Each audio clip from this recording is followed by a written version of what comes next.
The Athabasca oil sands of northern Alberta represent the largest mineable source of oil in Canada. There are between 170 and 175 million barrels of oil available in the oil sands using current technologies. Each year, the oil sands bring in billions of dollars to the provincial and federal economy, as well as providing numerous jobs to the citizens of Alberta. While its economic impact is clear, the environmental impact of mining the oil sands is also incredibly vast. Estimates to the growth of bitumen mining in the oil sands vary. Some estimate a tripling by 2030, while others estimate a quadrupling by 2020. While there is little argument that the development of the oil sands is environmentally harmful, there are vast differences in opinions as to many aspects of how to deal with the environmental effect. Many questions can be asked. What are the major sources of environmental pollution? How extensive is the problem? What steps can be taken to solve the problems? What are the costs? And how much should the government get involved in regulating and forcing oil companies to drastically reduce emissions? While policy and regulations are the final, necessary, and hardest hurdle to climb towards environmental sustainability, the identification of the major problems and possible solutions to those problems are relatively well known. Simon Dyer, the director of the Pembina Institute, a major Albertan environmental research organization, listed 5 solutions to major environmental issues with the oil sands that oil companies need to do to show true commitment to the environment. These include carbon capture and storage, moving from wet tailings to dry tailings, reducing overall water usage, particularly during the winter low flow of the Athabasca River, lowering the level of acidifying emissions released, and lastly, establishing large areas of the surrounding forest that are off limits. In this video, we will look further into the technologies to achieve these processes, the problems that they are attempting to curb, and what policy currently exists regarding these processes. Carbon dioxide release is one of the major environmental problems that the world faces today, as the accumulation of greenhouse gases in the environment is causing widespread climate change. The release of carbon emissions due to petroleum production is a significant source of all greenhouse gas emissions, and airborne pollutants are difficult to mitigate. One way to avoid the release of carbon into the air is using the process of carbon capture and storage. This process involves capturing the carbon emissions and transporting them to a different location where it is injected into underground geological formations such as depleted oil and gas reserves. The technology to perform this process is readily available and is relatively cheap. Moreover, it is estimated that carbon capture and storage could capture between 15 and 55% of the world's greenhouse gas emissions. Recent advances have been made to even further reduce the environmental impact by creating a more efficient piping system that reduces the need for mass construction of pipeline to feed the carbon emissions back into the ground. The use of carbon capture can also actually work to help oil companies maximize their yield and profits from a particular oil deposit.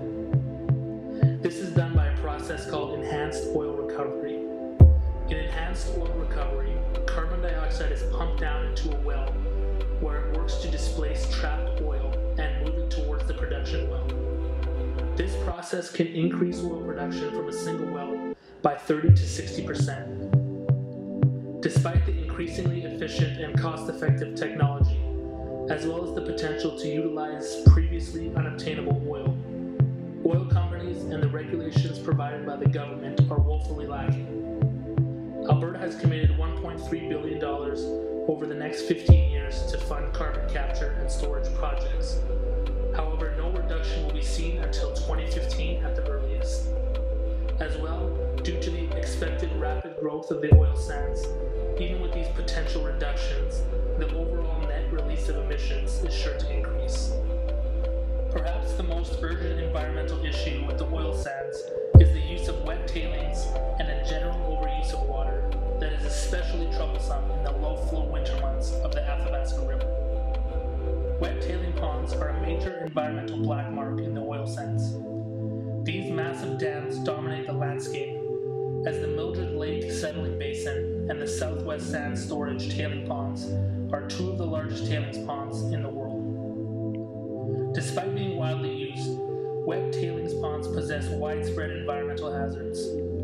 Firstly, they consistently leak contaminants into both the groundwater and, in the case of the oil sands, into the Athabasca River.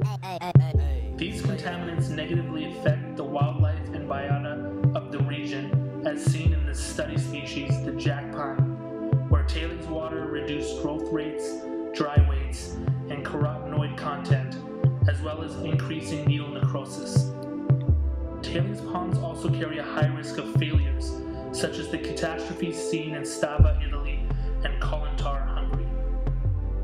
Dry tailings are a process by which some form of polymer or chemical is used to maintain separation of the sand and water, resulting in the separate byproducts of bitumen, water, sand, and the separation chemical. Correspondingly, the water can instantly be recycled, and there is no need for a tailings pond. One such solvent that has been determined to be particularly successful in both eliminating tailings as well as having a high yield of bitumen is cyclohexane. With dry tailings, or dry stacking, the risk of catastrophic failure as well as water contamination through seepage is eliminated. It also works to conserve massive amounts of water. While tailing ponds are a major source of water usage, it is not the only process involved in petroleum production that uses water. Overall, it requires around 2 to 5 barrels of water to produce 1 barrel of oil. While lots of the water used is recycled, oil companies still require and use large amounts of water from the Athabasca River. This is especially troublesome during the low flow months of winter, where the removal of water has a large impact on the river. One solution posited is to fill up an abandoned mine with water during the summer months for use during the winter months. In 2008, when Dyer put forth his 5 suggestions, there was very little policy regarding water usage and tailings. In 2009, however, the government of Alberta issued Directive 74, which required companies to reduce tailings and provide target dates for closure and reclamation of ponds. Premier Redford also recently stated that the companies who do use mines and tailings must completely halt the growth of fluid tailings ponds by 2016. Despite the directive, the overall volume of the tailings ponds is still growing, and most of the companies are not meeting yearly targets. Whether 2016 proves to be a hard deadline, complete with fines and punishment, or whether the problem of wet tailings will continue to persist, remains to be seen. Regardless, tailings and extreme water usage is one of the biggest environmental problems facing the oil sands. Acidifying or acid rain-causing chemicals, such as nitrogen oxides and sulfur dioxide, are especially prevalent in the oil sands. The production of bitumen creates twice as much nitrogen and sulfur oxides than production of conventional oil. As the oil sands grow, so too does the extent and reach of acidifying effects. Studies of the tree ring chemistry of jack pines and trembling aspens provide indicators of changes in the atmospheric environments around the oil sands. As with both carbon capture and storage, as well as the tailings issue, there are already technologies that exist which can drastically reduce the release of acidifying compounds into the air. One such technology that exists is selective catalytic reduction, which uses a catalyst to convert nitrogen oxides into stable nitrogen and water. Areas with stringent air pollution controls require companies to use strategies such as selective catalytic reduction and ultra-low nitrogen oxide burners to lower emissions. These stringent pollution controls are especially needed in the oil sands, where acid rain-causing compounds are more prevalent compared to normal oil production. This is not the case, however. Air pollution guidelines are less strict in Alberta than most widely accepted standards around the world. This is a major failure in policy making and needs to be rectified in order to improve environmental standards. Dyer's 5th recommendation of establishing off-limit zones in the boreal forest surrounding the oil sands is the most straightforward to achieve, yet is also perhaps the least utilized. This boils down simply to policy making by the Alberta government to legally designate protected areas. Only 8% of the forest in the regional municipality of Wood Buffalo is protected. This once again shows an inability or disinclination by the government to properly put into practice sustainable procedures in the oil sands. As detailed, most of the major environmental issues facing the oil sands can be at least slightly mitigated. The technology exists, whether it's for carbon capture and storage, dry tailings, or lowering acidifying compound release. Most of the major obstacles now reside in the hands of those who have the ability to put these technologies into practice, whether it's the oil companies themselves or provincial and federal government policy. Dyer stated that he doesn't necessarily think that the oil companies are to blame for all the environmental issues caused by the oil sands. He states that they're just doing what companies do.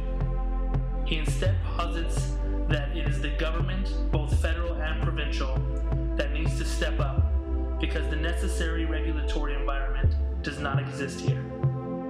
The Athabasca oil sands is one of the largest oil production sites in the world, and its environmental footprint is massive. By using readily available technologies and by implementing strict regulations, the environmental impact of the oil sands can be radically reduced, and if accomplished, worldwide benefit would be seen.